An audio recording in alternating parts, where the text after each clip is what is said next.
Hello guys, कैसे हैं आप सभी। जैसा कि हमने आपको वादा किया था क्लास 10th के लेक्चर्स, मैथ्स के डीपीपीस, सारा सब कुछ आपको दिलवाने के लिए, तो हम उस पर बिल्कुल निखर उतर रहे हैं और आपके लिए लेकर आए हैं class 10th chapter 1 maths full lecture. इसे एंड तक देखिएगा। इस लेक्चर को देखने के बाद गारंटीड कि आपको कोई और लेक्चर नहीं देखनी पड़ेगी। शर्त यह है कि आप इसे फुल तक देखिएगा। तो क्लास 10 मैथ्स रियल नंबर्स, चलिए शुरू करते हैं। सबसे पहला जो हमारा है कॉन्सेप्ट, वो दरअसल कुछ इस प्रकार है कि कॉन्सेप्ट ऑफ एलसीएम। अरे यार, चैप्टर 1 है रियल नंबर्स, तो एलसीएम का कॉन्सेप्ट क्या है। इसमें कुछ एलसीएम, इसमें ज़्यादातर आपको क्वेश्चंस में एलसीएम ही निकालने होते हैं। तो एलसीएम का क्या कॉन्सेप्ट है, तो मैं बताता हूँ एलसीएम का क्या कॉन्सेप्ट है। इसमें अलग अलग नंबर्स को लेके, मतलब जो अलग अलग नंबर्स दिखे ना, उसको सबसे पहले लिख लो। अलग अलग नंबर्स को लिख लिया, उसके बाद उसकी हाईएस्ट पावर को मल्टीप्लाई कर दो। नहीं समझ में आया? बिल्कुल नहीं समझ में आया होगा। अलग अलग नंबर्स को लिखने से मेरा ये तात्पर्य था, अलग अलग नंबर्स को लिखने से ये तात्पर्य था कि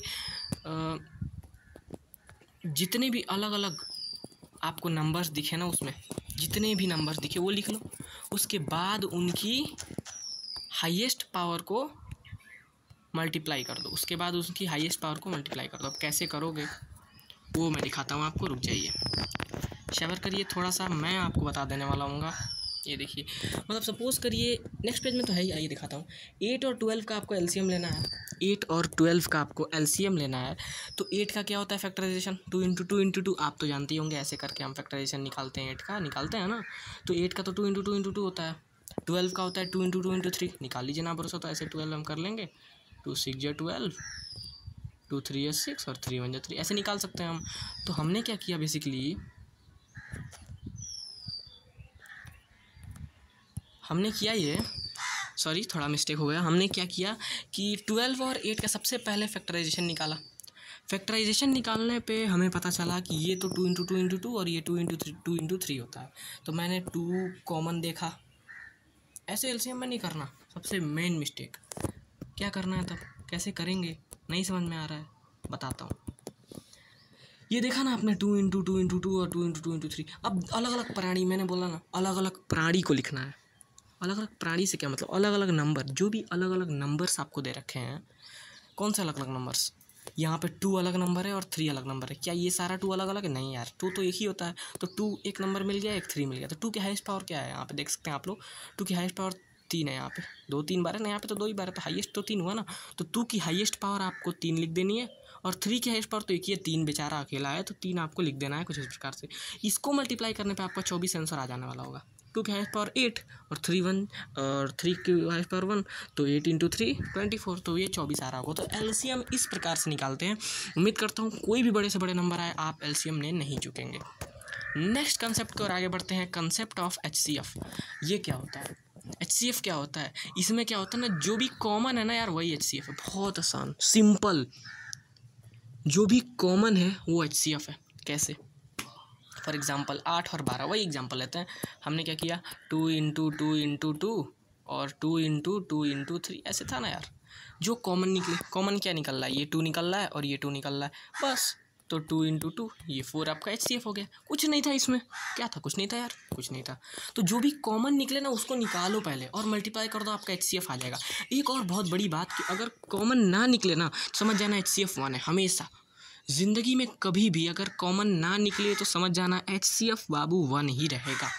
नेक्स्ट, ये कुछ होमवर्क्स आपके लिए लेकर आ चुके हैं हम। क्या होमवर्क्स है, तो होमवर्क ये है कि 8 और 18 का एलसीएम और एचसीएफ दोनों निकालना है आपको। 8 का और 18 का एलसीएम और एचसीएफ दोनों निकालिए। 2 और 4 का निकालिए। 111 121 का निकालिए। 132 131 का निकालिए। ये आप निकालेंगे ना, आपकी प्रैक्टिस होगी, इसीलिए आपके लिए क्वेश्चंस लेकर आए हैं, और ये पूछता है भी कई बार। नेक्स्ट है एक क्वेश्चन जो बोर्ड में कई बार आता है, यहाँ पे स्टार मार्क कर लीजिएगा। बोर्ड में आ चुका है आज तक, ऐसा नहीं है कि हवा में बोल रहा है, बोर्ड में ये आ चुका है, तो स्टार मार्क कर लीजिएगा। क्या बोल रहा है, क्या 4 टू दी पावर n कभी एंड होगा 0 से। Is in 4 to the power n can end with 0, जबकि n एक नेचुरल नंबर है। क्या ऐसा होगा, तो इसके देखिए हम कैसे हम इसे प्रूव करेंगे। देखो, 4 टू दी पावर n, एक बात अपने दिमाग में नोट कर लीजिए कि कोई भी नंबर तब एंड 0 से एंड होगा जब उसके फैक्टर में 2 इंटू 5 आए। जैसे 5 0 से एंड होगा कैसे होगा? 5 के फैक्टर में क्या आता है? क्या 5 0 से एंड होगा? 5 1 जा 5 नहीं एंड होगा ना, नहीं एंड होगा। 10 0 से एंड होगा। 10 क्यों एंड होगा? 10 के फैक्टर में 2 इंटू 5 आता है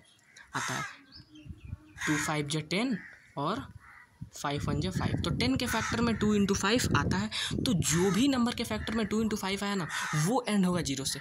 अब यहाँ पे चेक कर लीजिए, एक मेथड ये है कि 4 के फैक्टर में क्या 2 इंटू 5 आता है। अब एग्जैक्ट बात नहीं आता होगा, क्योंकि भैया ये तो 2 से ही कट जा रहा है, पूरा कट जा रहा है, नहीं कट जा रहा है, कट जा रहा है।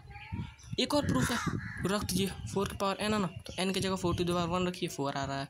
4 पावर n है तो n की जगह 4 की पावर 2 रखेंगे तो 16 आएगा। ऐसे रखते जाएंगे, लेकिन कभी ये 0 से लास्ट डिजिट एंड नहीं होगा। तो ये आपको प्रूफ करके दिखाना है। दोनों में से कोई भी मेथड आप प्रूफ कर सकते हैं। नेक्स्ट क्या है, एक बहुत बड़ा काम जो कि 10th में हमेशा आता है, proof of irrationality. Very important, लिख लो, 5 स्टार ले दो, 5 स्टार उत्तर प्रदेश पुलिस की तरफ से 5 स्टार मैं दे रहा हूँ तुम्हें, ज़रूर आएगा, बोर्ड में आ जाने वाला है, सामने तुम्हें दिख जाएगा। एक थ्योरम है इसका, जो कि थ्योरम आपको याद रखना है। थ्योरम क्या है यार? थ्योरम कुछ रहा होगा, कोई नंबर है ए है, सपोज ए पी स्क्वायर को डिवाइड कर रहा है, तो इसका मतलब ये है कि A2 को भी ए पी को भी डिवाइड करेगा। कैसे यार? देखो, सपोज़ करना मैं पेन का कलर डिफरेंट कर लेता हूँ। अगर 4 है 2 है, 2 4 स्क्वायर को डिवाइड कर रहा है। 4 स्क्वायर मतलब 16 को डिवाइड कर रहा है। चलो ठीक है, तो क्या 2 4 को नहीं डिवाइड करेगा ना यार? तो यही तो थ्योरम है, सिंपल।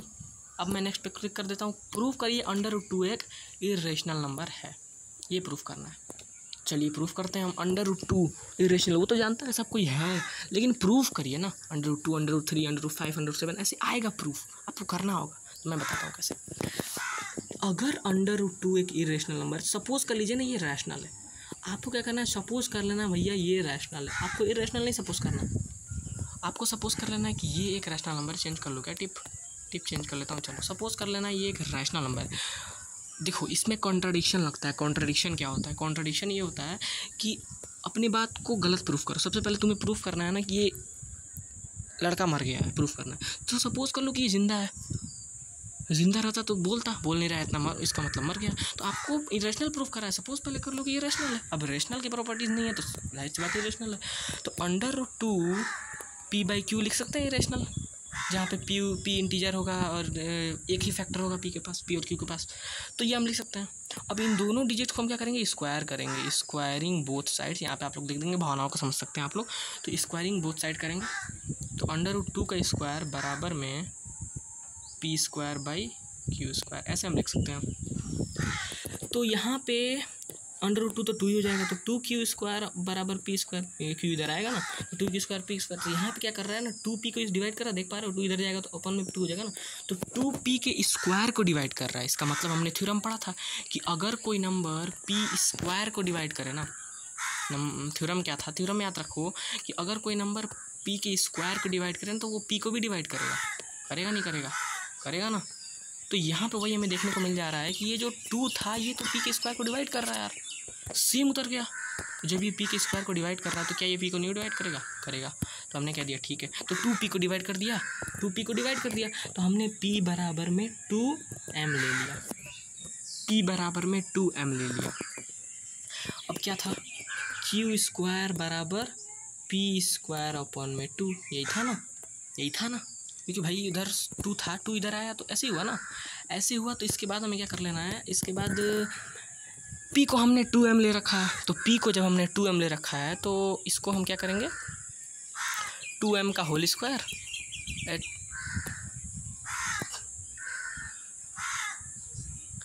रुक जाइए, थोड़ा समय लग पाएगा, सो प्लीज़ वेट समटाइम्स।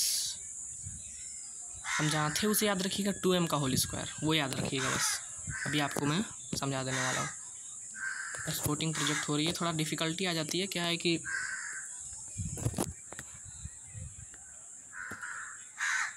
माफ़ी चाहेंगे, थोड़ा गड़बड़ी आ गई है।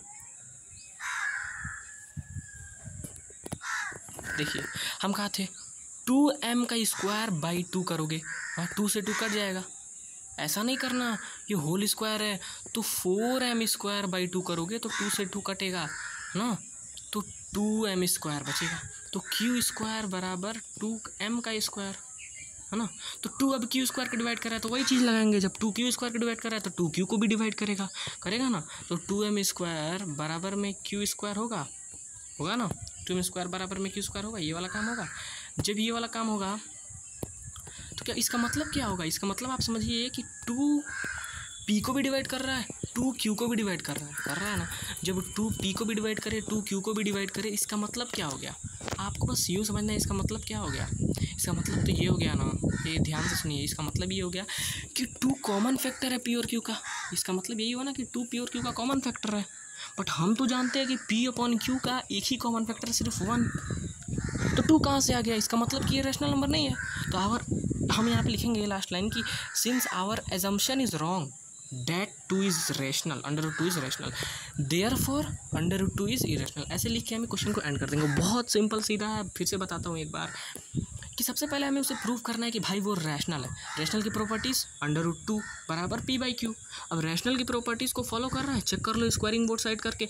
2q p को भी डिवाइड कर रहा है और 2q को भी डिवाइड कर रहा है। जब ऐसा करा इसका मतलब क्या हुआ, ये कॉमन फैक्टर है। और हमने तो सीखा कि p/q का कॉमन फैक्टर सिर्फ 1 होता है, कोई कॉमन फैक्टर नहीं होता। तो इसका मतलब ये गलत है। इसी तरह इसको आपको प्रूव करना है होमवर्क में। अगर नहीं आया तो कमेंट सेक्शन में पूछ लीजिएगा, मैं एक बार डिटेल में प्रूफ ऑफ इरेशनैलिटी वीडियो बना दूंगा, समझ पाए।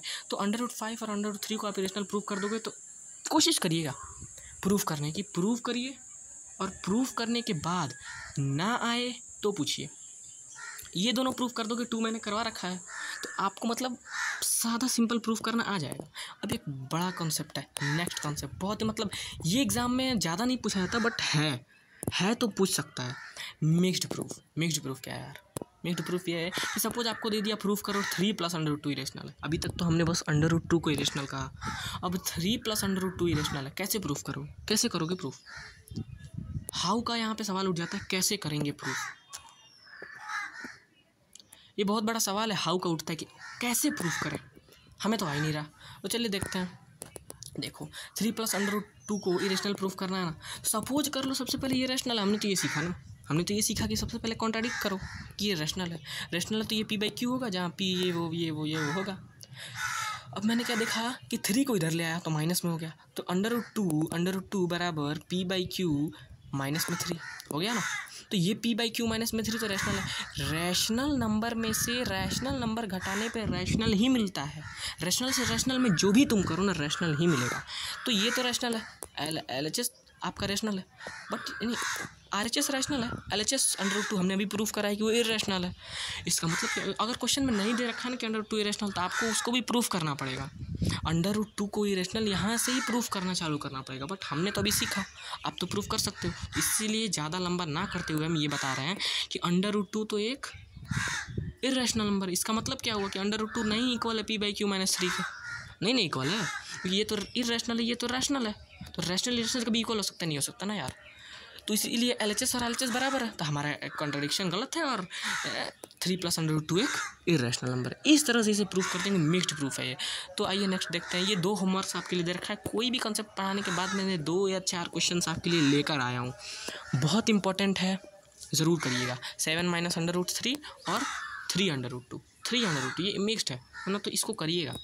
करने के बाद देखो √5 √3 जो मैंने दे रखा है और ये करेंगे तो आपको प्रूफ ऑफ इरेशनैलिटी स्ट्रॉन्ग होगा। चलिए, और एक और चीज़ क्या है कि NCERT चैप्टर 1 सॉल्व कर लेना। इतना पढ़ने के बाद आप NCERT चैप्टर 1 सॉल्व करने के लायक हो गए हो।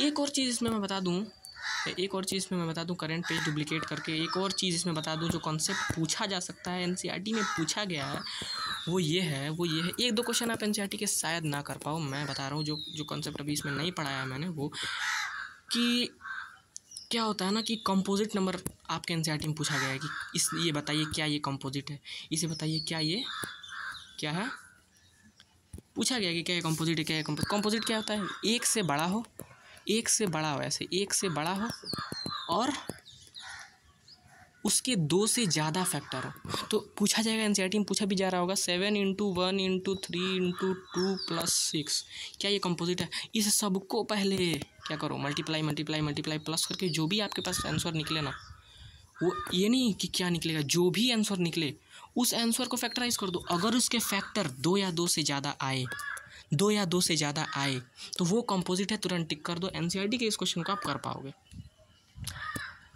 समझ आ गया? समझ आ गया? सब्सक्राइब कर लो, बहुत ज़रूरी बात है। समझ आ गया तो सब्सक्राइब कर लो। बहुत मेहनत लग रही है पीपीटीज़ बनाने में, बहुत मेहनत लग रही है, सब्सक्राइब कर लो यार। और एक और बहुत बड़ी चीज़ है, और जाते जाते इसका HCF और LCM बताते जाओ। अब देखा, मैंने कहा ना हर कॉन्सेप्ट के क्वेश्चंस लेके आया हूँ, तो इनका HCF और LCM बताते जाओ यार।